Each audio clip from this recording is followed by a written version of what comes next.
मंगलं भगवान् वीर मंगलं गौतमो गणी मंगलं कुन्दकुन्दार्य जैनधर्मोऽस्तु मङ्गलम् सर्वमङ्गलमाङ्गल्यम् सर्वकल्याणकारकम् प्रदानं सर्वधर्माणां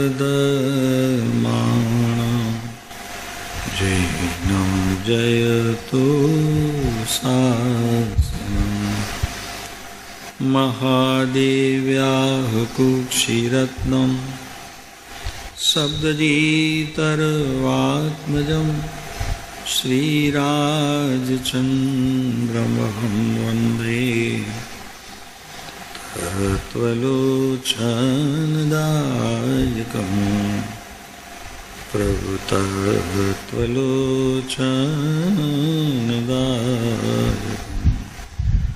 ઓમ સદાત્મ સ્વરૂપ પરમ ગુરુ.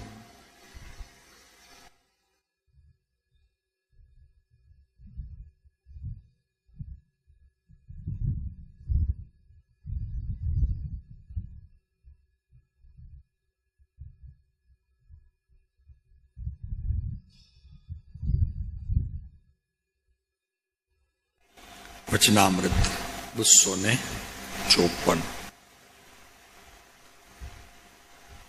ધનનો લાભ થતો હોય તો સંસારી જીવો બધું જ છોડવા તૈયાર થઈ જાય છે.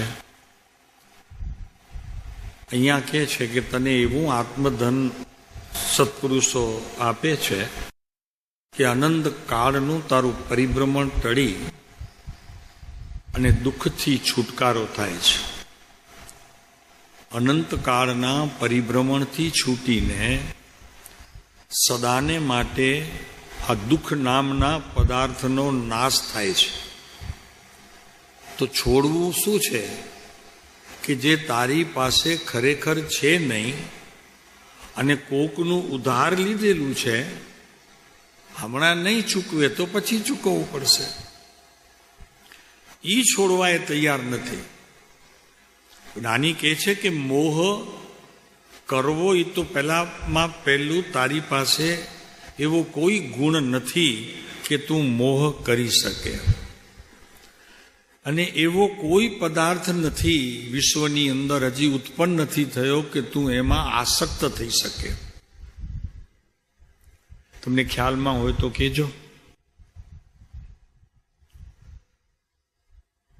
કે આ મોહ, રાગ અને આસક્તિ અને પર પદાર્થને મારા માનીને એને મેળવવાની સ્થિતિ અને એની પાછળ બગાડાતો જે સમય, જ્ઞાનીને એક વાત પૂછજો તો કે આ બધું હું કરી રહ્યો છું, મારું તો છે નહીં, એટલી તો મને ખબર છે કે આમાંનું કાંઈ મારું નથી, છતાં આટલી બધી એના માટે તલપ કેમ?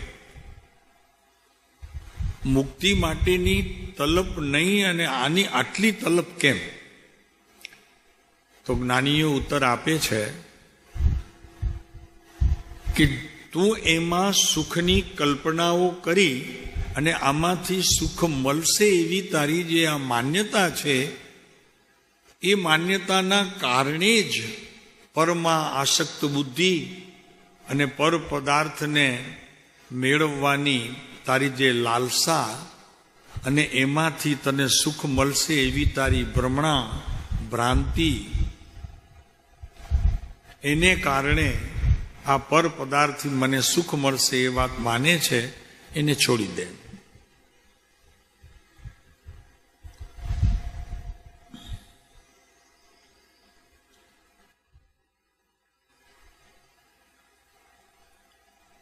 તીવ્ર મુમુક્ષુતા વિશે અત્ર જણાવવું નથી, પણ મુમુક્ષુતા વિશે જણાવવું છે. એના માટે અમારે કંઈક તારે કેવું છે.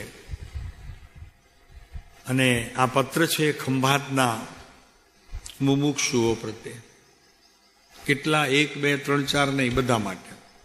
જેટલા પણ ત્યાં સત્સંગ કરે છે, નિયમિત જેમની હાજરી હોય છે અને સત્સંગની અંદર રસ ધરાવતા નથી, પણ આત્માની મુક્તિ માટેનો રસ ઉત્પન્ન કેમ થાય એની કળા શીખવવા માટે જે જાય તેને અહીંયા સત્સંગી કહેવામાં આવે. પોતાના જ્ઞાનનું અને ક્ષયોપશમનું દેખાડો કરવા જાય એ સત્સંગ નથી.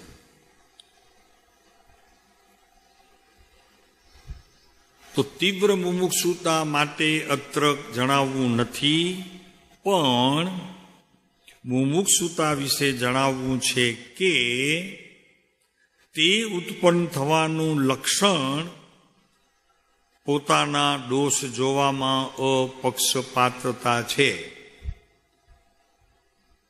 કેટલી સુંદર વાત કરી છે. કાંઈ જ નથી, ખર્ચવું એ નથી અને કાંઈ ખરીદવું એ નથી. બરોબર છે બે વાત. આ મુમુક્ષુપણાના લક્ષણો પ્રગટ થાય એમાં કાંઈ ખરીદ કરવું નથી અને પોતાની પાસે જે મૂડી છે તેને ખર્ચવી પણ નથી. કાંઈ જ નથી કરવું અને મુમુક્ષુતા પ્રાપ્ત થઈ જાય. અને જો એક વખત મુમુક્ષુતા પ્રાપ્ત થાય તો શું થાય? તો કે નિશંકપણું આવે. હું આત્મા છું. એ પહેલા હું વાણીથી બોલતો તો શબ્દો હતા માત્ર. હવે મને એના પ્રત્યે કૂણી લાગણીઓ છે કે હું આત્મા છું. કૂણી લાગણીઓ એટલે હવે એને કદી પણ ન ભૂલવાના શપથ નથી ખાધા, પણ સદગુરુ પાસે શપથ જ લેવા જેવા છે કે હું આત્મા છું. એ વાત મને હવે સંપૂર્ણપણે ખ્યાલમાં આવી છે અને આ મૂડી મારે સાચવવી છે. તો હવે ગુરુ પાસે માંગણી કરે છે કે મને આ સાચવવાનું કેવી રીતે એ મને શીખડાવો. આને સાચવવી કેવી રીતે? તો જ્ઞાનીઓ કહે છે કે જે સમયે તારો ઉપયોગ તને લક્ષમાં આવે છે, ઉપયોગ તો સતત રહે છે. જ્ઞાનનું એક જ કાર્ય છે કે ઉપયોગ સતત હોય જ છે. પણ અહીંયા જ્ઞાની એટલા માટે કહે છે કે ઉપયોગ પ્રત્યેનો તારો લક્ષ્ય જ્યારે હોય ત્યારે જે કંઈ ઉપયોગની અંદર તને જણાય છે એમાં શક્તિ કેટલી છે અને સહજતા કેટલી છે, આ બેનો તું ગુણભેદ કરજે. આત્મા ઉપયોગ સ્વરૂપ જ છે.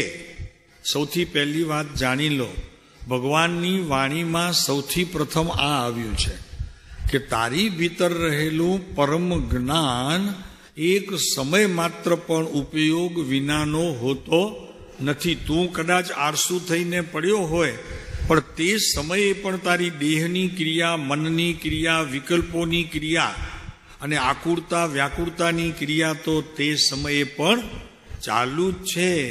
એટલે તું પણ નવરો નથી. એમાં ઉપયોગ પણ એક સમયે પોતાની ક્રિયા વિનાનો હોતો નથી. પહેલા હાથો પાડ પ્રભુ એની કે મારું આત્મા અને આત્માનું મૂળ ગુણ જ્ઞાન એનો એક સમય માત્ર પણ કે એક પળની અંદર અસંખ્યાતા સમય જાય, અસંખ્યાતા. પણ એક મિનિટની જો વાત કરું તો કોને ખબર કેટલીય ખરેખર ઉપયોગની પળો જાય છે. તો એક વાત નક્કી છે કે મારું જ્ઞાન નિરંતર ઉપયોગમાં છે. હવે ઉપયોગમાં બે પ્રકારે છે. એક તો સ્વ ઉપયોગમાં છે, એક પર ઉપયોગમાં છે. તો કે સાહેબ સ્વ ઉપયોગમાં પણ છે? તો કે હા, સ્વ ઉપયોગ વગર એ પર ઉપયોગમાં જઈ શકતો જ નથી.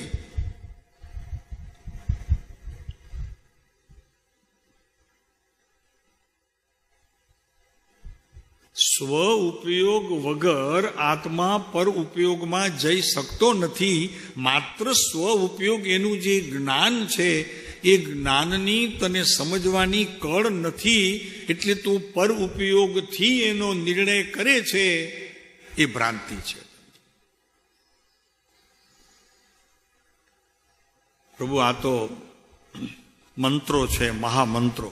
આત્મ પ્રાપ્તિ કેવી રીતે પ્રાપ્ત થાય તેના મહામંત્રો છે.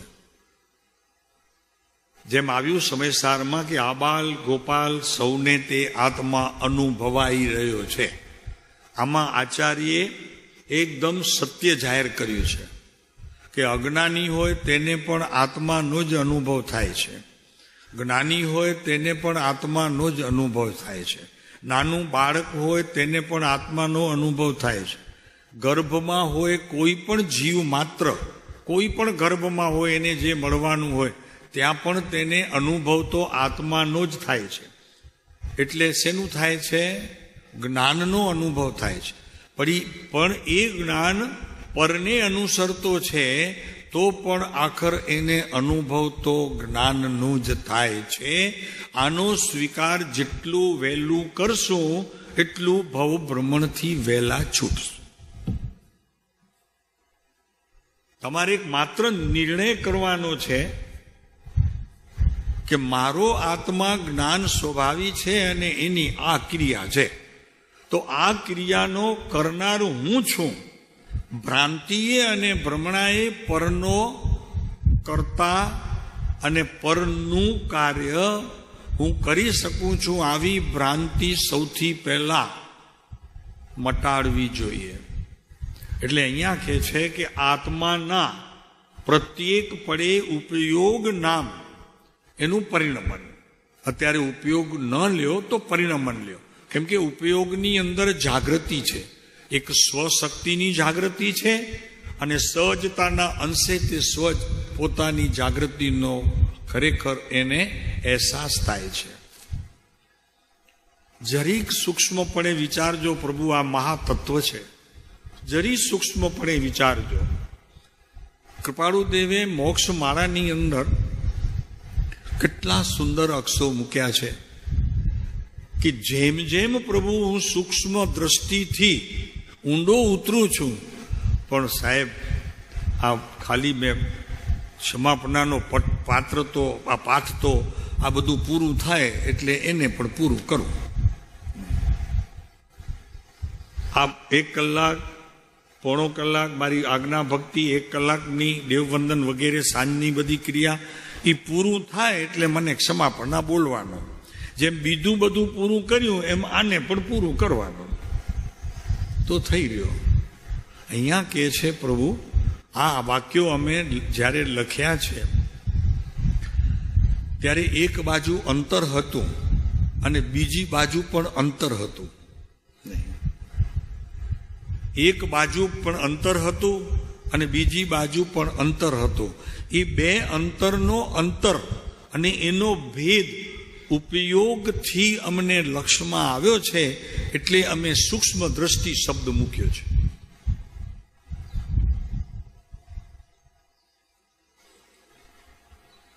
પ્રભુ આ કૃપાળુદેવના વચનામૃત તો આપના માટે ખરેખર એક જીવન જીવવાની ધાર છે. ધાર આમ સતત આવતી રહી છે, સતત આવતી રહે છે અને સંસાર તૂટતો જાય છે. તમારે કાંઈ કરવાનું નથી. કૃપાળુદેવના વચનોને સમ્યક પ્રકારે પોતાના જ્ઞાનના ઉપયોગની સાથે એકતા કરવા જોગ પ્રયત્ન સિવાય અન્ય કાંઈ કરવું નથી. વાત પૂરી કરો, બસ. કાંઈ જ કરવું નથી. નહીં સમજાણું ને? આમાં નહીં સમજાણું. કૃપાળુદેવના વચનામૃત અને તમારા જ્ઞાનની ધારાની વિચાર શક્તિ, એ વિચાર શક્તિને કૃપાળુદેવના એટલે કે સત્પુરુષોના જ્ઞાનીઓના, સત્પુરુષોના એટલે જ્ઞાનીઓના, જ્ઞાનીઓના એટલે ચૈતન્ય જેને હસ્તગત થયો છે એને, અને અનુભવનો કોઈ અકાળ નથી, અનુભવનો સદાય સકાળ છે, એવા જ્ઞાની ધર્માત્માના વચનોને તમારા વિચારોની સાથે, અત્યારે ઉપયોગ જવા દો, પણ તમારા વિચારોની સાથે એકત્વ કરવાનો પ્રયોગ નાનો સરખો પણ સફળ થશે, અને કરવાનો જો પ્રયોગ ચાલુ હશે, નવું કાંઈ કરવાનું નથી. ગહન વાત છે હો, આ ગહેરાઈ છે. કાંઈ કરવું નથી એટલે શું?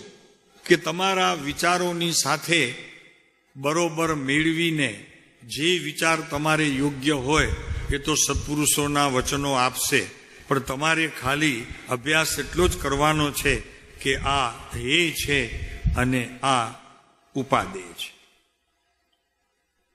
વચનામૃત વાંચો ત્યારે આ ઉપયોગ રાખજો કે આ હે છે અને હે છે અને આ ઉપાદેય છે. હે છે એટલે જ્ઞાનીના વચનો હે ન હોય, પણ જ્ઞાનીના વચનો હું જ્યારે મારા માટે ઉપયોગમાં લઉં છું ત્યારે આ હે, જ્ઞેય અને ઉપાદેયની આ 3 ચાવીઓ મારી પાસે સમ્યકપણે ઉપયોગરૂપ હોવી જોઈએ.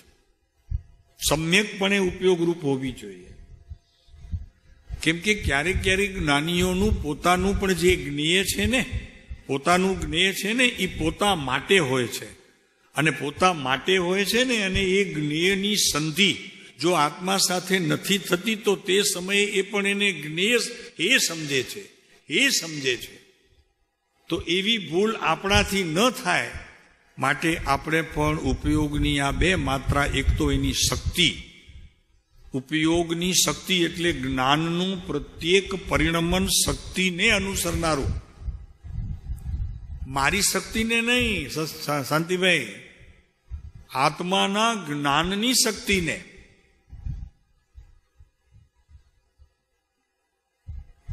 અને બીજો પ્રકાર છે એની સહજતાનો. ત્યારે આ મુમુક્ષુતાના લક્ષણ અપક્ષપાતપણે હશે. કેવું તું 2 દિવસ પહેલા મેં કીધું ચલો ઠીક છે, જરા કેટલું બધું ચાલે. આનું નામ અપક્ષપાતતા છે.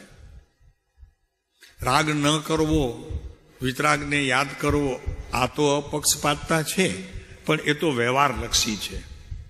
મને ક્યારેક પાર્શ્વનાથ ગમે, ક્યારેક શ્રીમંદર ભગવાન ગમે, ક્યારેક મહાવીરને જોઈને એમ થાય ઓહો, તો એકની મુખ્યતા ને એકની ગૌણતા થઈ કે નહીં? તો તમારા જ્ઞાનની અંદર એકનો જ્ઞેય થયો અને એક ઉપાદેય થયો, भेद पड़ो कि नहीं? चेतन क्या कहता है? हुआ ना इतना भेद? तो कभी श्रीमंदर अच्छे लगते हैं और कभी महावीर स्वामी अच्छे लगते हैं, कभी तो दृष्टि नहीं गई और गई तो सबसे बढ़िया तो ऋषभदेव लगने लगे. तो आत्मा में हेग ने उपादेय का भेद रहा कि नहीं? भले अंतरंग में रहा, परिणमन रूप में नहीं, अंतरंग में रहा, निर्णय रूप नहीं, अभ्यास रूप तो रहा.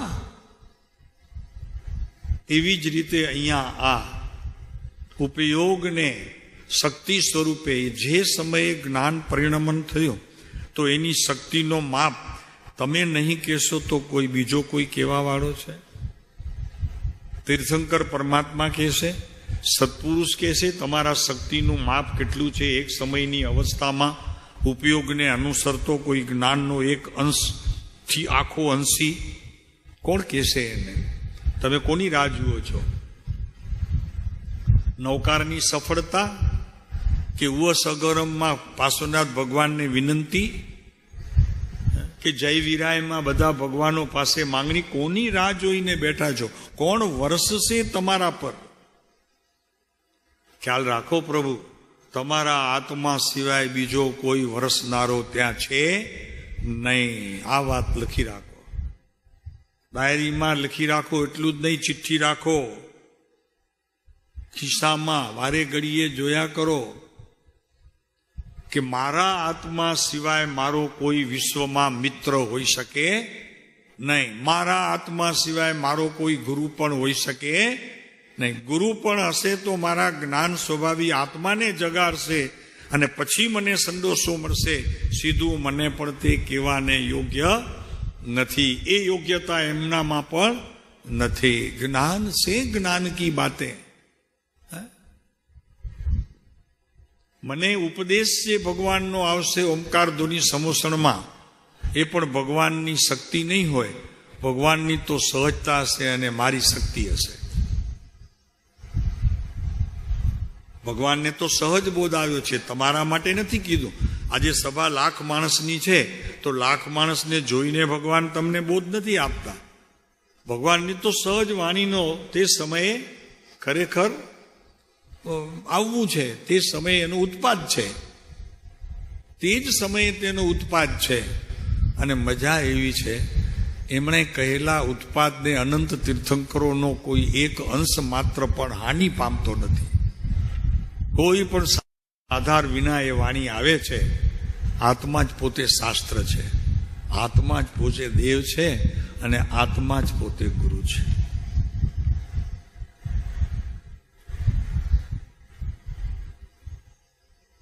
આ ક્રિયા સમજ્યા વગર આદરી શકાશે નહીં અને આ આદર્યા વિના ધર્મ આપણા જીવનની અંદર પ્રવેશ કરી શકે નહીં. કાંતિભાઈ આ સૂક્ષ્મ અને કૃપાળુ દેવી 105 વચનામૃતમાં કહ્યું, સદૈવ સદૈવ એટલે શું તમે અર્થ કર્યો છે એનો કોણ કહેશે? આંગળી ઊંચી કરજો પહેલા.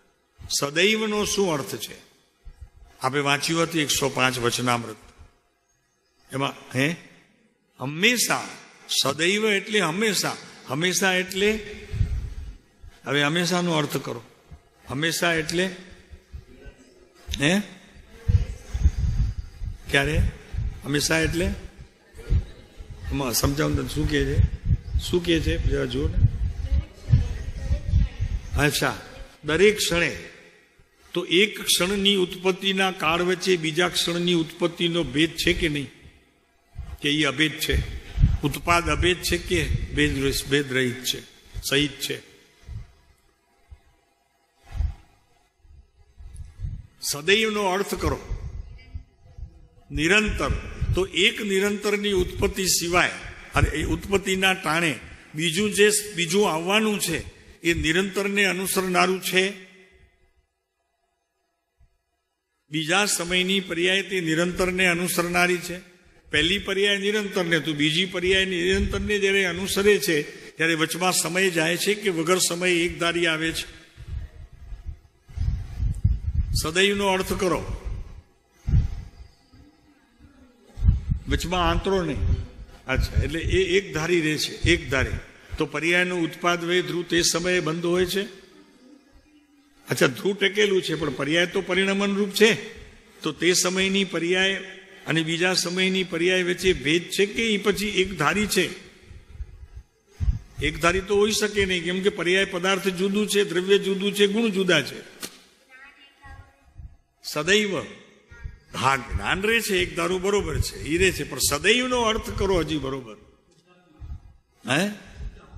નજીક છો, નજીક છો, નજીક.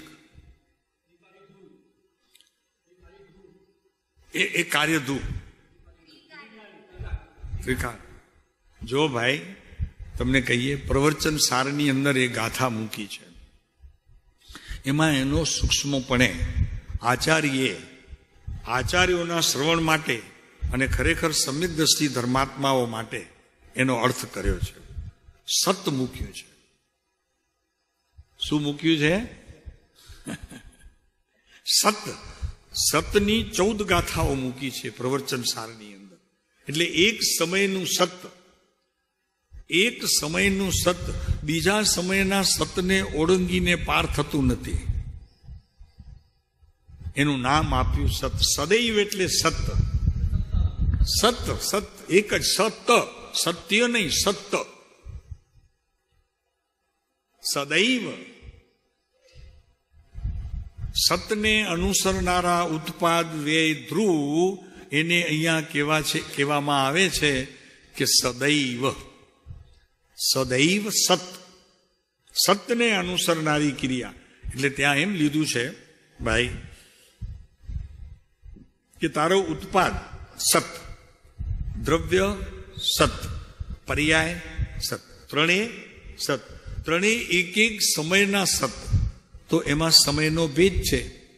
જ્યારે 3 એક કહેવામાં આવે છે ત્યારે એને સત નામ આપ્યું. સતગુણ, સત દ્રવ્ય, સત પર્યાય. ત્યારે એમાંથી આ 3 કાઢી નાખવામાં આવ્યા, દ્રવ્ય, ગુણ, પર્યાય. તો એકલું સત રહ્યું એ સદૈવ. માત્ર વસ્તુ, માત્ર રાઈટ, એકદમ રાઈટ તમારી મૂળ વાત, એકદમ બીજું કઈ જ નહીં. પદાર્થ, એક જ પદાર્થ. પછી એને આત્મ પદાર્થ કહેશો તો સત અણાશે.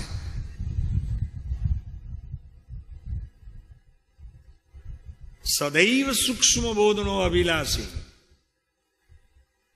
અભિલાષી જિજ્ઞાસા, એને સતની જ.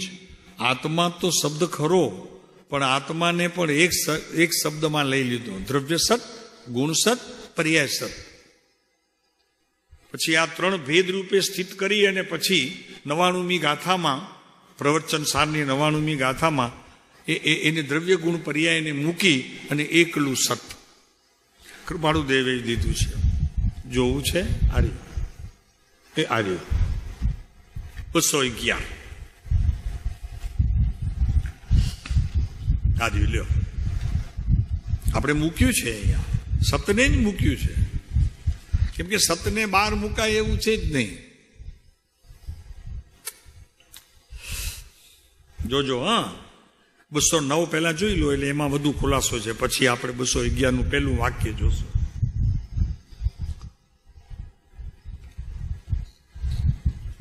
મહાત્માઓએ, કોણે? મહાન આત્માઓએ.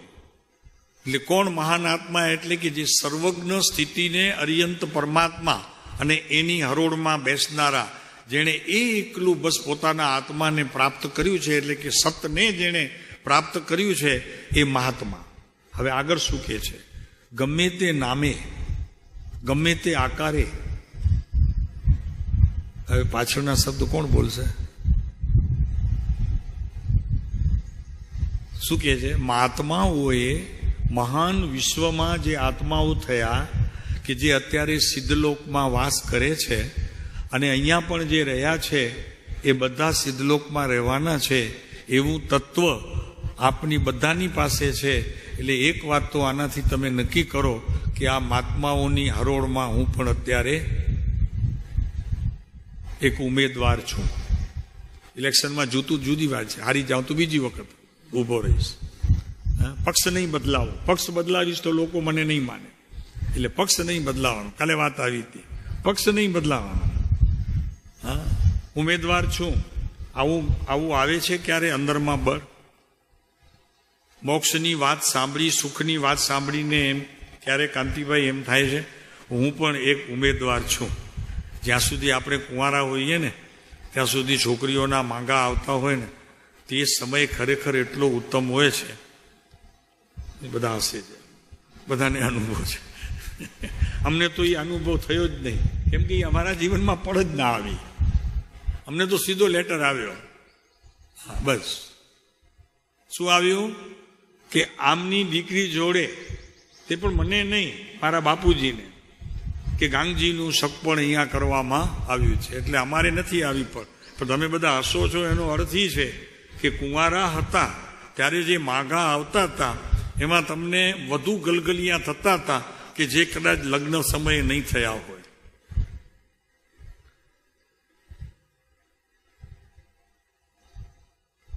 એમ અહીંયા વાત તો આપણને દ્રષ્ટાંત આપીને એ કરવી છે કે જ્યારે ભગવાનના ઘરની, એમના સતની, દ્રવ્યની, ગુણની, એમની પર્યાયની, એમના સુખની, એની અંદર રહેલા અનંત ગુણોની, આ જ્યારે વાત આવે ત્યારે તમને ક્યારે એમ થયું છે કે હું પણ એક ઉમેદવાર આમાંનો જ છું, આમાંનો જ છું?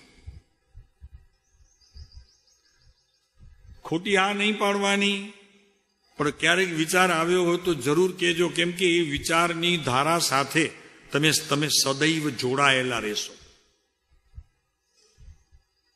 આત્મા સાથે તો ક્યારેક આત્મા પોતે પરિણમન રૂપ પર્યાયમાં કરશે, ભ્રાંતિ પડે ને ભ્રમણા પડે તો આત્મા ક્યાંય ગયો હશે અને પર્યાયનો અનુભવ થયા કરતો હશે. તો હવે તમે આગળ બોલશો? ઉમેદવાર છો? પહેલા નક્કી કરો, ઉમેદવાર છો કે નહીં? ત્યારે ભગવાનને ક્યારે કહ્યું છે તમે કે ભગવાન હું પણ એક ઉમેદવાર છું તમારી પાસે આવવામાં? કેમ કે તમારી પાસે જેટલી શક્તિઓ છે એમાં એક પણ શક્તિ મારામાં ઓછી નથી, માટે ઉમેદવાર છું. માટે ઉમેદવારી. અને ઉમેદવારી, મારી ઉમેદવારીને કોઈ પડકારી શકે નહીં. તીર્થંકર પરમાત્માને હું કહું છું કે મારી ઉમેદવારીને હું તમારા જેવો થાઉં એમાં મને કોઈ પડકારી શકે છે? કોઈ વિશ્વમાં એવો ભરતભાઈ શોધો. અહીંયા અપેક્ષા વગરની વાત છે, નિરપેક્ષ તત્વની વાત છે, પહેલા સમજી લો. હા, આમાં ઉપેક્ષિત તત્વ નથી, અપેક્ષિત તત્વ છે. અને અપેક્ષિત તત્વ છે એ નિર્વિકલ્પ અવસ્થામાં છે, એની વાત ચાલે છે. નહીં સમજાણું ને? પ્રભુ શું છે? એક વખત અંદરથી ભડકાર તો થવા દો. આ ભડકાર તો થાય એક વખત. 166 કહ્યું કૃપાળુદેવ, 166, ભીતરથી જાગવાનો ભડકાર થશે. પ્રભુ ભડકાર થશે, પણ અંદરથી તમે જે કાંઈ એને માલ પોચતું કરવાની વિધિ તો તમારે કરવી પડશે ને. અંતર આત્મા સુધી જે ખજાનો તમારો પહોંચાડવાનો છે એ પહોંચાડવાની તો તમારી જવાબદારી છે ને. એ તો તમારે જ પહોંચાડવું પડશે. બહારનો કોઈ તમારું કામ નહીં કરે, ભગવાન પણ નહીં કરે. સિદ્ધનો એ કોઈ જીવ તમારી પાસે આવવાનો નથી તમારા માલને ત્યાં ખરા અર્થમાં જેનો છે તેનો પહોંચતો કરે. એ તો તમારે જ કરવાનું છે. જેનો છે તેને પહોંચતું કરવાનું કાર્ય તમારે જ કરવાનું છે. તો હવે જુઓ, અહીંયા મહાત્માઓએ ગમે તે નામે, કેટલા બી નામ હોય એના, આમ તો 108, પછી બનારસીદાસે 1008, પછી હરિભદ્ર સૂરીએ તો 1008 થી ઉપર છૂગું ચડાવ્યું, શિખર 1009. 9માં કોને મૂક્યું? પોતાને.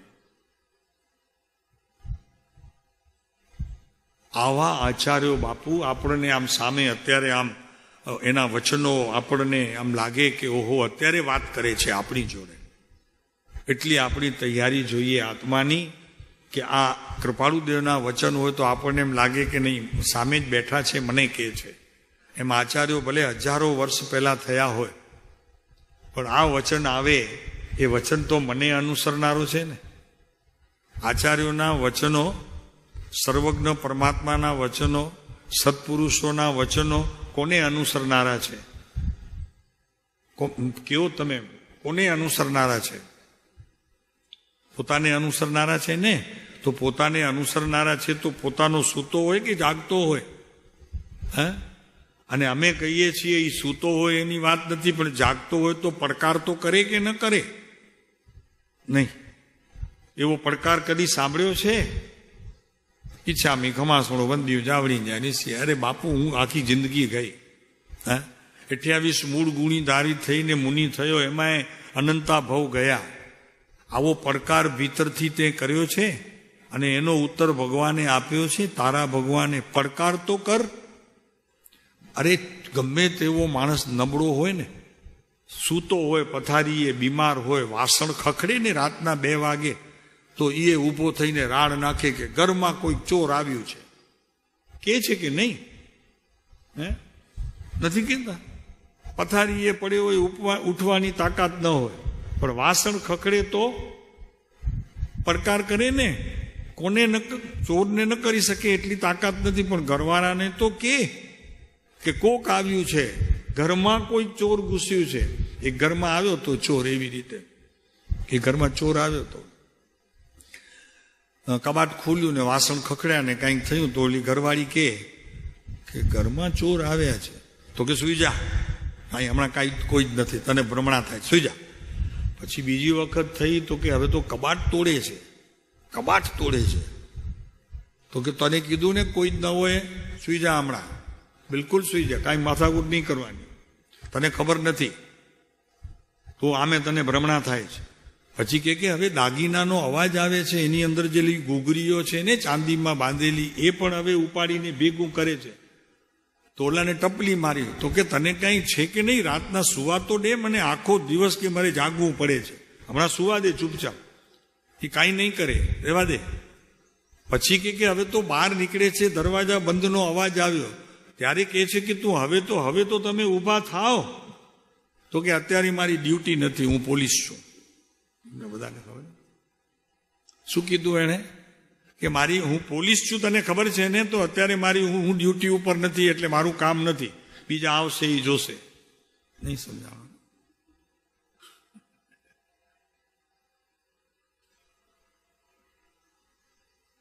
સાચો હતો ખોટો હતો?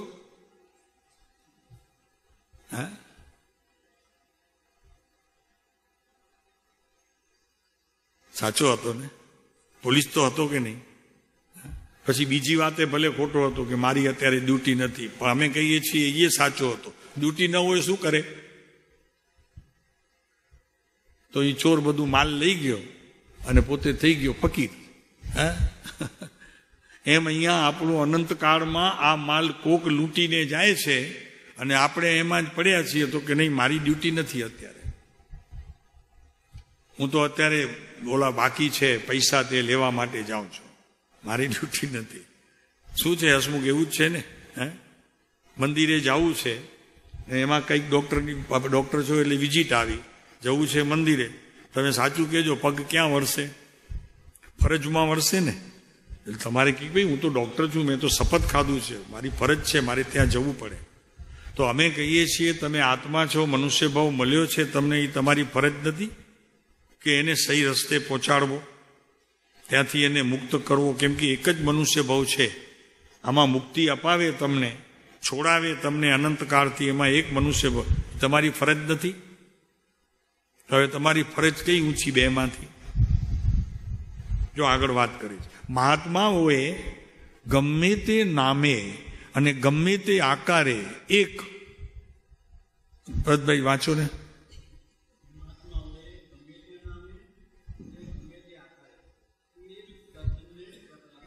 બસ ઘણો છે પ્રભુ. એક સત, અહીંયા આત્મા નથી લીધો, એક સત લીધું છે. સતની અંદર આત્મા અનંત સમાઈ જાય છે. જ્યાં જ્યાં સત ત્યાં આત્મા, અને જ્યાં જ્યાં એ સતને અનુસરનારા આત્મા ત્યાં અનંત. એક સત, એક સત એ આત્મા. તો હવે જ્યાં જ્યાં આત્મા ત્યાં સત. ભલે બહાર પ્રકાશ નથી આવ્યો, સતનો પ્રકાશ નથી થયો, સતની અનુભૂતિ તે જીવને નથી થઈ, પણ સત તો સતપણે સદાએ એક જ છે, અને તે એક નથી, અનંત છે. હવે બીજી વાત, અનંત છે છતાં એક છે.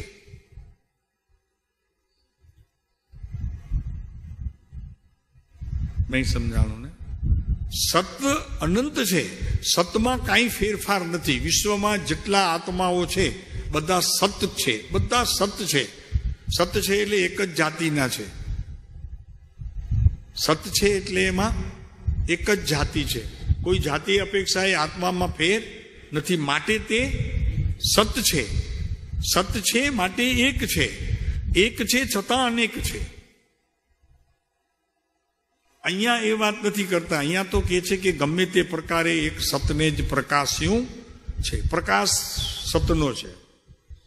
હવે અહીંયા થોડુંક ભેદ પડ્યો. પ્રકાશ સતનો છે, અસતનો પ્રકાશ ન હોય, અસતનો અંધકાર હોય. અસતનો અંધકાર હોય, સતનો પ્રકાશ હોય. તો જેટલા આત્માઓ અત્યારે અંધકારમાં છે એને સતરૂપે પ્રકાશ આપવામાં આવી અને એને બોધરૂપે કહેવામાં આવે છે. પછી બધા ભેદ પડે છે કે આ દ્રવ્ય છે, આ ગુણ છે, આ પર્યાય છે. બાકી સત તો એક જ છે. અને એ કોણ છે? હું છું. શું લેવું એમાં? તો કે જેવા પ્રભુ છે તેવો જ હું છું, જેવા અરિહંત છે તેવો જ હું છું, જેવા સિદ્ધો છે તેવો જ હું છું. મારામાં ને સિદ્ધમાં ફરક પડતો નથી. મને એક વાત સમજાવો તમે, આના દૃષ્ટાંતથી તમને કહીએ. તમે જ્યારે કોઈક તમારા સ્નેહી કુટુંબીઓમાં લગ્નમાં જાઓ છો, કોઈ ન ઓળખતો પુરુષ તમને પૂછે કે ભાઈ આપને ઓળખ્યા નહીં, આપ કોણ છો? તો તમને પહેલા તો શંકા થાય કે આમ પૂછવાનું એનું કારણ શું? ખ્યાલ આવ્યો? આમ પૂછવાનું કારણ શું? તમને શંકા થાય. ત્યારે તમારા મનમાં એમ ચાલે કે મારો સગો કાકાનો દીકરો ઊભો છે સ્ટેજ ઉપર, એ મારો ભત્રીજો છે, અમારા કુળનો છે, અમારા કુટુંબનો છે, અને છતાં એ મને પૂછે છે કે આપને ઓળખ્યા નહીં, આપ કોણ છો? અહીંયા કેમ આવ્યા છો? તમને શું થાય? અહીંયા કેમ આવ્યા છો? અપમાન જેવું લાગે કે નહીં? બરોબર છે. ભગવાન કહે છે કે અમારી સભામાં આવું અપમાન અમે કોઈને ન કરવું પડે એટલે આત્મા ન કહેતા અમે સત કીધું છે. કેમ કે એ સતની અપેક્ષાએ જો જોવામાં આવે તો આત્મામાં જ્ઞાન છે, તો જ્ઞાન છે તો જ્ઞાનના અનેક ભેદ છે, અનેક ભેદ છે તો અનેક ભેદ છે તો અનેક પ્રકારે પરિણમન છે. પણ અમે એક જ્યારે સત કહીએ છીએ ત્યારે અમારા આત્માની અંદર એક જ વાત આવે છે કે સત રૂપે તો હું એક જ છું. બસ ભગવાન તેવો હું છું. આગળની વાત તમે વાંચી નહીં. મહાત્માઓએ ગમે તે નામે ગમે તે આકારે, કોઈ પણ આકાર હોય, એક સત્ય પ્રકાશ્યું છે. તેનું જ, હવે આગળ વાંચો, તેનું જ હવે જ્ઞાનનું જ્ઞાન કરવા યોગ્ય છે. આત્મા જ્ઞાન સ્વભાવી છે ને, તો જ્ઞાન ન મૂકતા સત મૂક્યું. સત મૂક્યું એટલે શું થયું કે હવે એનું જ્ઞાન કરવાનું છે. નહીતર તો ઓલું આત્મા જ્ઞાન સ્વભાવે છે, તો જ્ઞાનનું જ્ઞાન કરવું એ વળી શું એમ પ્રશ્ન થાય. એ પણ છે, એ પણ વાસ્તવિક છે. જ્ઞાતાનું જ્ઞાન, જ્ઞેયનું જ્ઞાન અને જ્ઞાનનું જ્ઞાન એ વળી આખી જુદી વાત છે. એના પ્રવચનો થયા છે. સાંભળવા હોય તો માથું રહે બે વાળમાં ને ઊંચા રહે બે પગ, એના જેવું થઈ જાય. ખરેખર એટલા સુંદર છે એ પ્રવચનો. કુંડલપુરમાં થયા છે. કુંડલપુર ને, કુંડલપુર વવાણિયામાં બી થયા છે, પણ સૌથી પહેલા કુંડલપુરમાં થયા, વવાણિયામાં પછી થયા છે. કહો બરાબર કે પહેલા વવાણિયામાં થઈને પછી કુંડલપુરમાં. હવે છે ખરું કંઈક આગળ પાછળ હશે કંઈક. જ્ઞાનનું જ્ઞાન છેલ્લું, પહેલા જ્ઞેયનું જ્ઞાન પહેલું, જ્ઞાતાનું જ્ઞાન અને જ્ઞાનનું જ્ઞાન. એમાં 3 બોલની અંદર આખા એ પ્રવચનો 7-8 પ્રવચનો છે. એ એમાંથી બહાર નથી નીકળ્યા, એમાંથી બહાર નીકળ્યા નથી. બસ એ આમાં જ.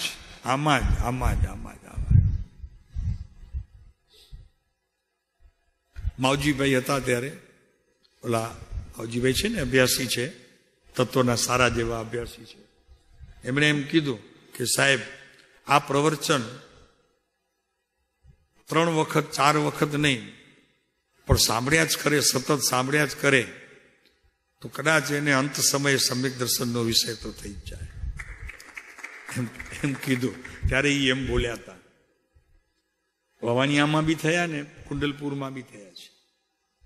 એટલે અહીંયા વાત આપણી તો ઓલી ચાલે છે કે તેનું જ જ્ઞાન કરવા યોગ્ય છે. સતનું જ્ઞાન કરવા યોગ્ય છે. તો એક પ્રકારે સત તે જ્ઞાન જ છે, તો જ્ઞાનનું જ્ઞાન જ કરવા યોગ્ય છે. પછી તે જ પ્રતીત કરવા યોગ્ય છે, તે જ અનુભવ સ્વરૂપ છે, તે જ પ્રેમે ભજવા યોગ્ય છે બધા શબ્દો. તો એવા સતના ભણકારા મંદિરમાં જતા, ઓમકાર ધ્વનિ ભગવાનની સાંભળવા જતા, જ્યારે પણ ગયા હો ત્યારે, ગયા તો હશો જ, કૃપાળુ દેવના વચનામૃત શ્રવણ કરતી વખતે, એનું ચિંતન મનન કરતી વખતે, ધ્યાનની કોઈ પ્રક્રિયામાં બેસતા વખતે એવો કોઈ તમે પડઘો પાડ્યો કે જેનો તમને ઉત્તર મળ્યો હોય?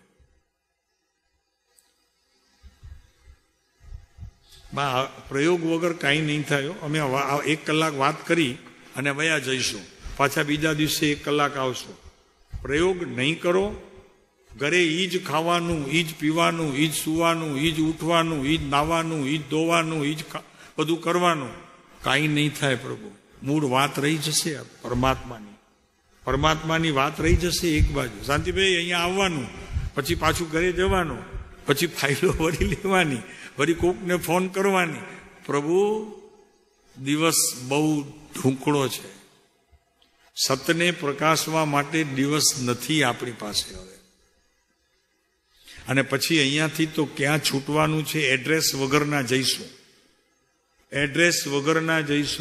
એડ્રેસ નહીં હોય આપણને આપણી પાસે.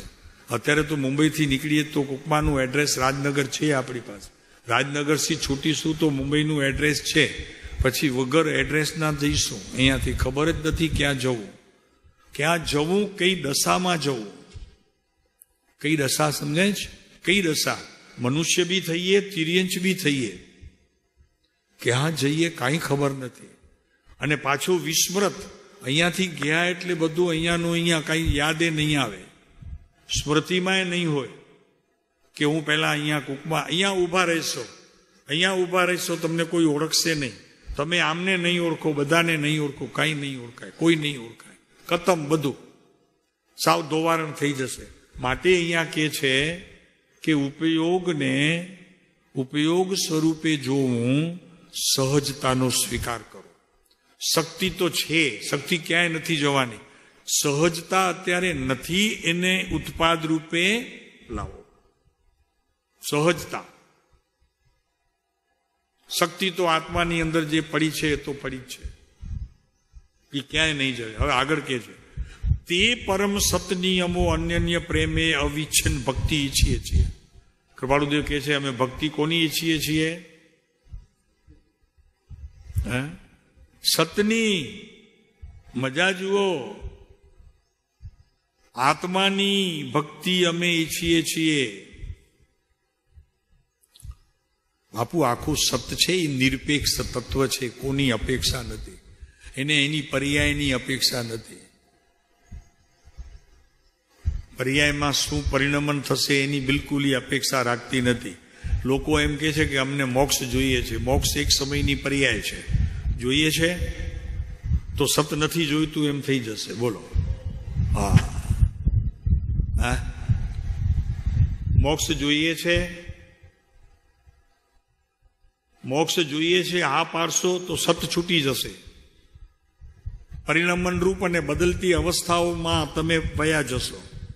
પર્યાય પકડાશે નહીં, દ્રવ્ય પકડાશે, આત્મદ્રવ્ય પકડાશે, પર્યાય નહીં પકડાય. કારણ કે એ તો પલટતી અવસ્થા છે અને એક સમયની સ્થિતિથી વધુ રહેતી નથી. પછી તે ભલે ને સિદ્ધની પર્યાય હોય તો પણ, સિદ્ધની પર્યાયની પણ ખરેખર એની કેપેસિટી એટલી જ છે કે એક સમયથી વધુ નહીં, પછી બીજા સમયે બદલાઈ જશે. હશે સિદ્ધની જ, પણ તમે પકડવા જશો મૂંઝાઈ જશો. બોલો, મોક્ષે જવું છે? મોક્ષ જોઈએ છે? જો આપણે હસમુખ બધાને મોક્ષે જવું છે. અમે કહ્યું છે જે મોક્ષે જવું છે અમારે એમ કે છે એ જૈન જ નથી. જવા દો ને, વાત શું કરો, જૈન જ નથી. चेतन बरोबर है? वो जैन ही नहीं है. जैन ऐसे कहते नहीं मैं मोक्ष जाऊंगा. कृपाळुदेव लखे तो શું છે? બોલો, મોક્ષ માટે કૃપાળુદેવે એક શબ્દ શું કહ્યું? નહીં, એક શબ્દ એક જ લીટીમાં આખો એનો છેદ કરી દીધો છે કે મારે જવું નથી એમ. તું છો મોક્ષ સ્વરૂપ, આત્મસિદ્ધિની ગાથા. તું છો મોક્ષ સ્વરૂપ, અનંત દર્શન જ્ઞાન તું અવ્યાબાદ સ્વરૂપ. પણ તું છો શબ્દ આવ્યો. શું આવ્યો? તું છો છે કે નહીં? કેટલામી ગાથા છે આત્મસિદ્ધિની? એક કડી છે, એક લીટી છે આમાં. તું છો મોક્ષ સ્વરૂપ. હવે જવું છે? કૃપાળુદેવ કહે છે તું મોક્ષ સ્વરૂપ જ છો. હવે જવું છે? કાંતિભાઈ શું કહે છે કૃપાળુદેવ? તું છો મોક્ષ સ્વરૂપ. બોલો, હવે જવું છે?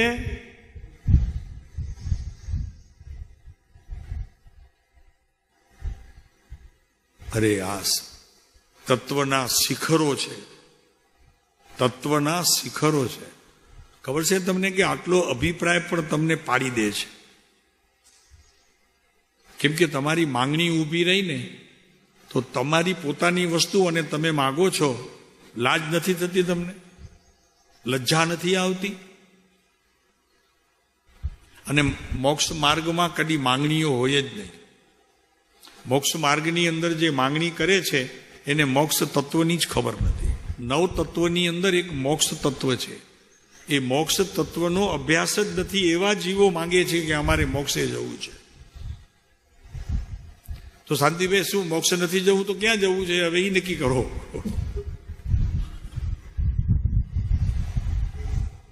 હે આજે સત્યને પકડ્યું છે.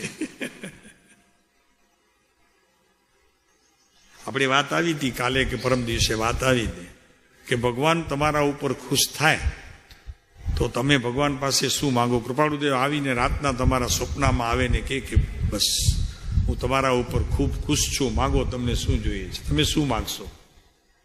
2-3 દિવસ પહેલા આવ્યું હતું. કોને ખબર છે? આંગળી ઊંચી કરો.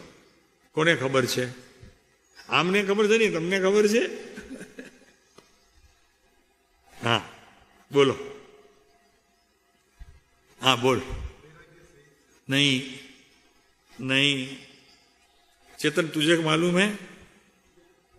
अभी गुरुदेव आए थे सपने में, कृपालुदेव आ जाए, बोले अरे यार चेतन बहुत खुश हूं, तू इतनी संभाल लेता है हमारी, बहुत, क्या चाहिए तेरे को, बोल। सत्य बोलो, हैं? बस એને કહેવાનું કે પ્રભુ આપમાં સમાવી લો, બીજું કાંઈ નથી જોઈતું. શું કહીએ? ચરણ પણ હજી શબ્દ નહીં, શું શબ્દ? પ્રભુ આપમાં સમાવી લો, બસ વાત પૂરી થઈ ગઈ, બીજું કાંઈ જ જોઈતું નથી. આનું નામ અર્પણતા છે.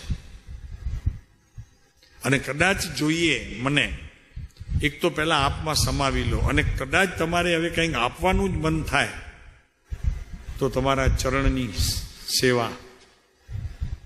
ભવો ભવ તુમ ચરણોની માગું છું હું દેવાદી, સામું જુઓ ને સેવક જાણી. પ્રભુ બસ મને જોયા કરવા.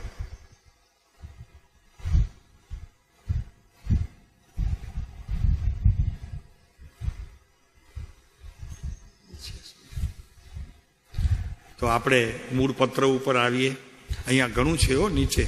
પરમ સતને પરમ જ્ઞાન કહો, ગમે તો પરમ પ્રેમ કહો, ગમે તો સતચિત્ત આનંદ સ્વરૂપ કહો, ગમે તો આત્મા કહો, ગમે તો સર્વાત્મા કહો, ગમે તો એક કહો, ગમે તો અનેક કહો, ગમે તો એકરૂપ કહો, ગમે તો સર્વરૂપ કહો, પણ સત તે સત જ છે. એટલે સમ્યક એકાંત કરી દીધો. સમય પ્રવચન સારના પ્રવચન ચાલતા હતા, ગુરુદેવના પ્રવચન સાર, ગુરુદેવના પ્રવચન ચાલતા હતા પ્રવચન સાર ઉપર. એમાં જ્યારે સતના 99 થી 99, 100, 101, 102, 103, 104, 105, 106, 107, 108 આટલી સુધી આવ્યું. એટલે 9 ને 10 ગાથાઓ આવી. તેમાં બધી ગાથાઓ કરી. સરવાળે કૃપાળુદેવે એનો સરવાળો કર્યો આ બધા બોલ લઈને. કૃપાળુદેવના તો કે શ્રીમદે કેટલું કહ્યું છે, હા હા હા હા એમ કરીને એટલો પ્રમોદ ભાવ વ્યક્ત કર્યો એમણે. શરૂઆત કરે એટલે બસ આ તો કે શું એ પુરુષે કામ કર્યું છે કે, હે, શ્રીમદે નાની ઉંમરમાં આ બધી વાતો કરી છે. લોકોને ક્યાં ખબર છે, એમ કે લોકોને ક્યાં ખબર છે. એટલે આના ઉપર પછી ગુરુદેવે પ્રવચન કર્યા. અમે તો ઉછળ્યા હતા ત્યારે હો. પછી બધી સભામાં મને જોતા હતા બધા. એટલે અમે તો બેઠા જ હતા, ઉછળ્યા છે અંદરનો ઉછાળ હતો, બહાર તો બેઠા હતા કે આ શું કરે છે. અમે તો શાંતિથી શ્રવણ કરતા હતા ગુરુદેવ જે કહેતા હતા. હવે તો એવું થયું છે ભરતભાઈ, આ સતને સાંભળવાની ખરેખર લોકોમાંથી હવે જિજ્ઞાસા જ વહી ગઈ છે. થયું એવું છે. ધીરે ધીરે મુમુક્ષુઓ પણ ઘટતા જાય છે.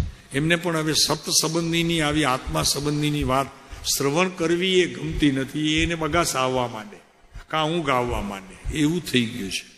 એટલે હવે સતને શ્રવણ કરવાના મુમુક્ષુઓનો પણ દુકાળ આ કાળમાં. સમજી લેજો. ક્રિયાની વાત આવશે, અનુષ્ઠાન પ્રતિષ્ઠાની વાત આવશે, કંઈક કરવાની વાત આવશે, જુદી વાત છે બધું. હવે બાકી હવે આની વાત તો ખરેખર અસત થતી જાય છે દિવસા દિવસે. અસત, સતની વાતો અસતમાં જ વહી જાય છે. અને કૃપાળુદેવ એમ લખે જ્યારે એક પત્રમાં, બોલતા ન હોઈએ તો લગભગ આજુબાજુ છે 351 કંઈક છે. લખે છે કે સત એક પ્રદેશ પણ અસમીપ નથી. હા બોલો.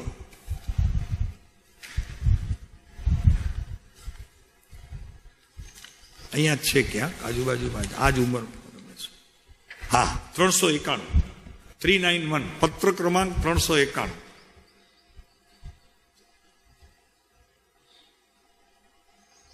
આપણે પણ ક્યાંથી ક્યાં સફર કરી આવ્યા હે. અને સ્વાભાવિક છે લંડન જવા જઈએ તો એવું થોડું છે કે એકલું લંડન જ જોઈએ. હે, લંડનના આજુબાજુના સેન્ટરો બધું જોઈએ તો ખરા કે ને. એમ કૃપાળુના વચનામતમાં કેટલા બધા સેન્ટરો પડ્યા છે આત્મા સંબંધીના, જોવા તો જોઈએ ને. છે 391માં, સત એક પ્રદેશ પણ અસમીપ નથી. પ્રદેશની વ્યાખ્યા કરીને સતને મૂક્યું કૃપાળુદેવે. અસંખ્ય પ્રદેશી એવો આત્મા, એને મૂકી કરી અને સતને બાજુમાં મૂકીને સતથી તમે એક પ્રદેશ પણ છૂટા નથી. અસંખ્ય પ્રદેશી આત્મા છે, દેહ પ્રમાણ પ્રદેશ છે. શું કીધું? હવે કોણ બાપુ, આ તો અત્યાર સુધી તો ઓલું હતું, આપણે ઠીક હતું, પ્રતિષ્ઠા 101માં ભગવાનને પોખવાનું ઘી, બોલો આને ધર્મ સમજી બેઠા હતા, રથમાં ચડાવવાનું, આ ભગવાનને ઝાલર વગાડવાનું ઘી 35માં, જાણ કે ઝાલરની કિંમત ઓછી હોય.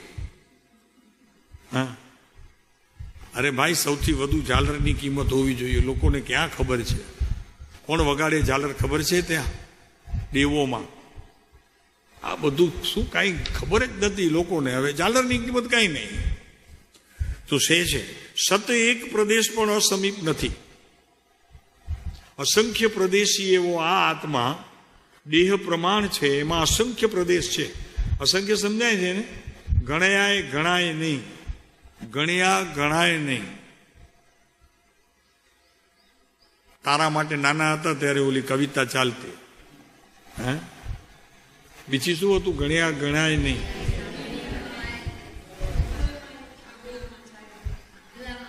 આબલામાં માય નહીં. તથાપિ તે પ્રાપ્ત થવાની વિશે અનંત અંતરાય લોક પ્રમાણ એવા રહ્યા છે. પ્રત્યેક લોક પ્રમાણ છે, એને પ્રાપ્ત કરાતું નથી. એક પ્રદેશ પણ આપણે પાર કરી અને બીજા પ્રદેશ સુધીની યાત્રા કરવાની આપણી અશક્તિ આ કાળની અંદર અજ્ઞાની જીવો જાહેર કરે છે. ભગવાન કહે છે, અમે બોધ તો પ્રદેશો અસંખ્ય જેના છે એમાંથી નીતરતું જે સત કે તમારી અસમીપ જ છે એને અમારે કંઈ કેવું છે, બાકી તો ઇન્દ્રિયોનો વેપાર છે, એને તો અમારે કંઈ કેવું નથી. વાત સમજાણી? ઇન્દ્રિયોના વિષયને અનુસરનારા આ જે તમારી 5 ઇન્દ્રિયો, શ્રવણ ઇન્દ્રિય વગેરે, એને અમારે કંઈ કેવું નથી. અને જેને અમારે કેવું છે ત્યાં તમે છો નહીં. એટલે અમારા અસંખ્ય પ્રદેશ, આપની ભીતર રહેલા અસંખ્ય પ્રદેશોમાં રહેલું જે આત્મતત્વ કે જે સદાય સત છે, અમારે બોધ એને આપવો છે. તમે ત્યાં છો નહીં. તમે ઇન્દ્રિયોના વેપારમાં અત્યારે શ્રવણ કરવામાં છો. આ 5 ઇન્દ્રિયો અત્યારે અમને જુઓ છો એમ ભગવાનને જુઓ છો. ચક્ષુ ઇન્દ્રિય, કાનથી સાંભળો છો, કર્ણેન્દ્રિયનો વિષય. કંઈક સુગંધ આવતી હોય તો નાસિકાનો ત્યાં પ્રકાર, કંઈક અડ્યું અંગમાં તો સ્પર્શ ગુણનો તમને અનુભવ. પછી હવે શું રહી ગઈ? જીભ રહી ગઈ. એમાં રસાસ્વાદ માણવો છે સુધારસનો. આત્માના સુધારસને ચાખવાની વાત છે. વહ સત્ય સુધા દર સાવંગે, એના બદલામાં તમે અત્યારે શબ્દોમાં જે રસ આવે છે ને, એ શબ્દો જે જળ છે તેમાં તમે રસ માણો છો. ભગવાન કહે છે કે અમારે તમને તો કંઈ કેવું જ નથી. અમારે જેને કેવું છે એ દેખાતો નથી, અને છતાં છે, દેખાતો નથી છતાં અમે જોઈ રહ્યા છીએ, અમારે એને કેવું છે. શું કરીએ? આપ અસંખ્ય પ્રદેશથી એક સમય માત્ર દૂર નથી, બોલો. અને છતાં એક પ્રદેશને છોડી અને તમે બીજા પ્રદેશમાં જઈ શકતા નથી. આવી તમારી સ્થિતિ છે. ભગવાન કહે છે કે અમે શું કહીએ પ્રભુ, અમારો બોધ પણ નિષ્ફળ જાય છે. ભગવાન એમ કહે છે, અમારો બોધ પણ નિષ્ફળ જાય છે. અને એક નહીં, એવા તો અનંત બોધ અમારા નિષ્ફળ ગયા. તું એ સમોસણમાં હતો ને અમે સમોસણમાં હતા. તો કે સાહેબ, હું તો કેટલા ભાવથી રખડું છું. તો કે જેટલા ભાવ તારા રખડે છે એટલા ભાવ અમે તો સમોસણમાં જ હતા. વાત બરોબર છે? વાત બરોબર છે? ભગવાન એમ કે છે કે અમે સમોસણમાં હતા, તને અમે 20 વખત નહીં 50 વખત તને આજ સભામાં આવતો અમે તમને જોયો છે. જતા અમે તો આમ બેઠા જ છીએ. વાત બરોબર છે? ચાલો, શંકા થાય તો પછી કાલે કહેજો. ઓમ શાંતિ. 272મી ગાથા છે પ્રવચન સારની. શાંતિભાઈ, હવે આ ચોપડા ફેરવો, કંઈક મજા પડે એવું. હા, તો હવે અમે જ્યારે બેઠા હોઈએ ત્યારે તમે પણ મળો.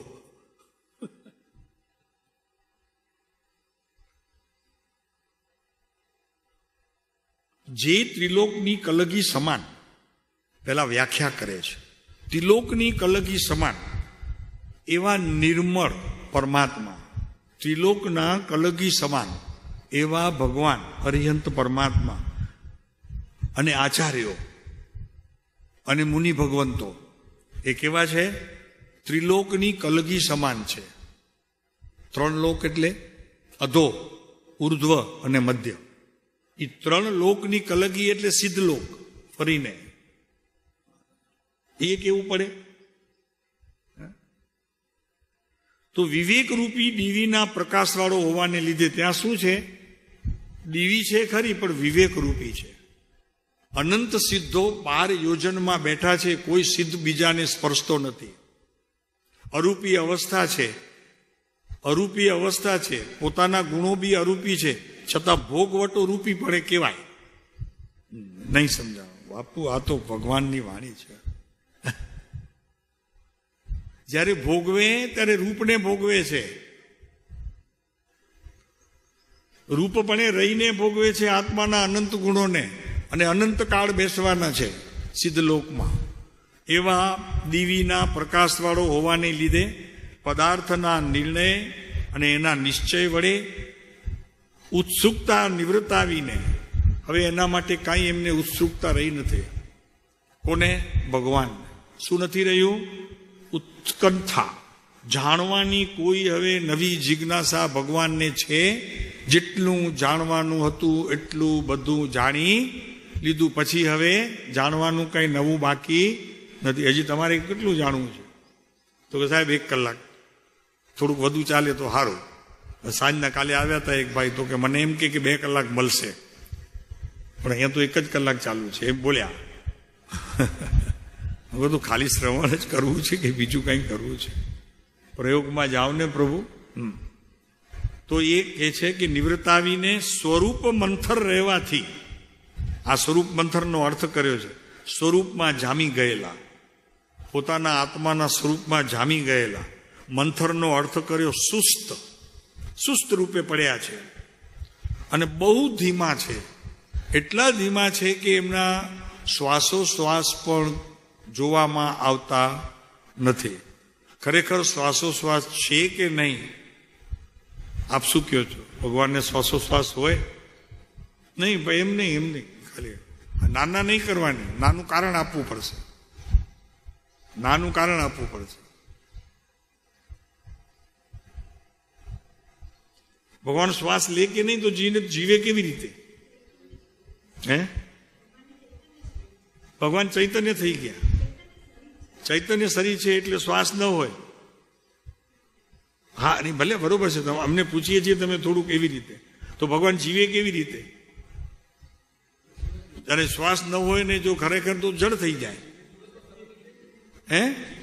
હા, આત્માને એટલે કે ભગવાનને એટલે કે સિદ્ધના જીવને જીવત્વ શક્તિ છે અને એ જીવત્વ શક્તિથી જીવે છે. જીવત્વ શક્તિમાં શું શું છે?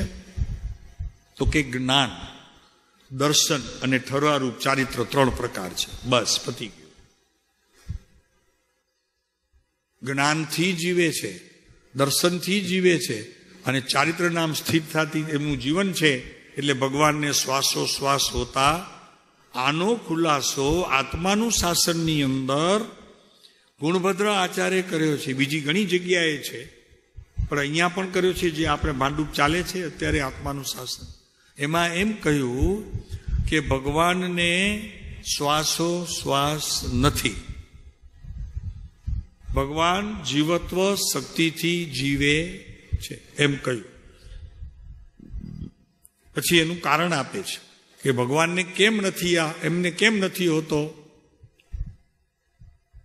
આચાર્ય પ્રશ્ન એવા કરે તો કે અમે એમને એમ ન માનીએ, તમે કયો અમને કે શા માટે ભગવાનને શ્વાસોશ્વાસ નથી હોતા. જ્ઞાન દર્શન ને ચારિત્ર પ્રગટ્યું તો એમના ગુણો હતા ને પ્રગટ્યા. આવો પ્રશ્ન આપણે કરી શકીએ? આચાર્યો જ કરી શકે. બરોબર છે? તો આચાર્ય કરી શકે ને બીજા આચાર્ય હતા એને જવાબ પણ આપવો પડે ને આપ્યો. તમારી પાસે છે એનો ઉત્તર? કેમ નથી? તો કે જ્ઞાન દર્શન ચારિત્ર જીવે છે. ભાઈ એ તો એમના ગુણ હતા, જીવે, એમાં નમું શું છે? તમારી પાસે એનો ઉત્તર?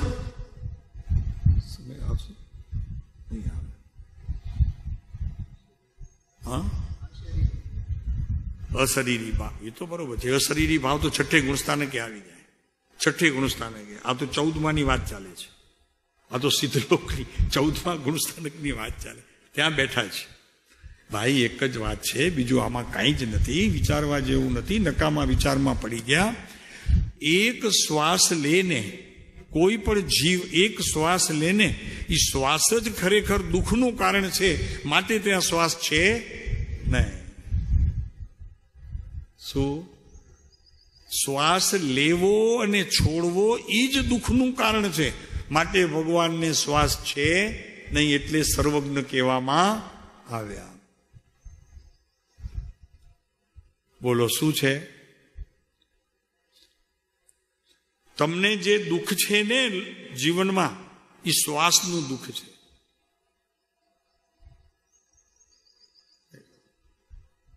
ચૂપ કેમ રહી ગયા ભાઈ? જે દિવસે શ્વાસ લેવાનું બંધ થશે તે દિવસે સુખી હશો.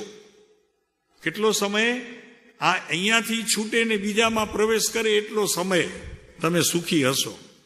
પણ એ સુખ તમારું એક સમયથી વધુ ટકશે નહીં, માટે દુઃખી ફરી પાછા. નહીં સમજાણું? હવે સમજાણું કે નહીં? તો આ મુદત કાયમ રહે માટે મારે આ ધર્મ સમજવો છે. સર્વજ્ઞ પરમાત્માની સભામાં જઈ અને મારે સિદ્ધની દશાને વરવું છે. એના કારણમાં એક જ વસ્તુ છે કે એક શરીર બદલાવીને બીજા શરીરમાં જઈશ. એમાં જે વચમાં 1, 2, 3 સમય આવશે એમાં તો મોડ હશે, પણ એમાં હજી એક એટલો સૂક્ષ્મ સમય છે, એ સમયની અંદર હું સુખી છું, પણ મારું સુખ ત્યાં ટકશે નહીં. કેમ કે કર્મોનો ભારીઓ ભર્યો છું, કર્મોથી ફરી પાછો નીચે આવી જઈશ. મને કોઈ ઉપર સંઘર્ષે નહીં, સિદ્ધલોક મને સંગ્રહે નહીં, કેમ કે ત્યાં ઘર ભાડે લેવા માટે હમણાંથી પ્રયત્ન કરવો પડે. એક સમયનો પ્રયત્ન કરવો પડે ત્યારે મને ત્યાં ઘર મળે. જાગૃતિ એક સમયની, અને એ જાગૃતિનો કાળ મારે જગ્યા લેવામાં, સિદ્ધલોકમાં મને જગ્યા કરવામાં લેવામાં મારો સમય બધો જાય, ત્યારે હું ત્યાં જઈ શકું. નહીં તો દેહ પરાવર્તન થશે, એમાં જે સમય આવશે 3 સમયમાં તો બીજો દેહ ધારણ કરી લે. પણ એ સમયની અંદર પણ એક સૂક્ષ્મ સમય છે, અહીંયાથી જ્યારે છૂટે છે અને બીજા સમયને ગ્રહણ કરે છે, એમાં જે વચમાં કાળ છે એ સુખનો છે. એટલી લાલચ ભગવાને પણ કાયમ રાખી કે આ મેળો તને કદાચ મન થઈ જાય તો આ મેળો. જૈન દર્શન બાપુ, આ વિતરાગ દર્શન તો કોઈ અજબ ગજબ છે. ભગવાનને આળસુ કહી દે ને આપણને મજા પડે તો કે નકામા મને ભાંડો છો. ભગવાન આળસુ છે, પડ્યા છે સ્વરૂપ મંત્રમાં, નીકળતા નથી, બહાર નથી આવતા, પોતાના સ્વભાવથી એમે મંત્ર કીધું. ઓહો, ઉત્તર તો જુઓ એક શું વાગે. અત્યાર સુધી મજા હતી નહીં શાંતિભાઈ આપણા બિચારા મહારાજ સાહેબ આવે, ચોમાસું હોય એટલે કે શાંતિભાઈ જોજો આપણા ગામનું નાક રહી જાય. હવે નાકમાં આવ્યો ધર્મ, સમજાણો?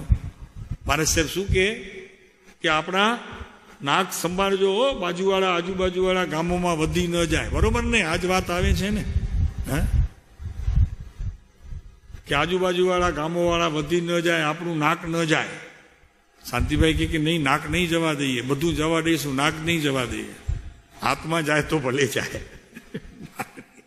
નાક નહીં જવા દઈએ.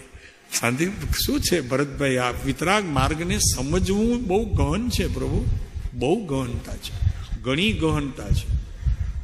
અને અત્યાર સુધી આ બધું આપણે ચલાવ્યું છે. તપ ચલાવ્યું, જાપ ચલાવ્યા, દીક્ષાઓ ચલાવી. પ્રભુ શું કરે? આ ઘીના ચડાવવા ચલાવ્યા, મંદિર બનાવ્યા, વરઘોડા કાઢ્યા, અનુષ્ઠાન કર્યા, પ્રતિષ્ઠા કરી, મૂળ ભગવાન રહી ગયા. હવે કંઈક અહીંયા થોડાક છતા થયા છે અને એમાં કોઈકનું કામ થઈ જાય તો બાપુ એટલું તો કરજો, જસ કૃપાળુદેવને તો આપજો ભગવાન.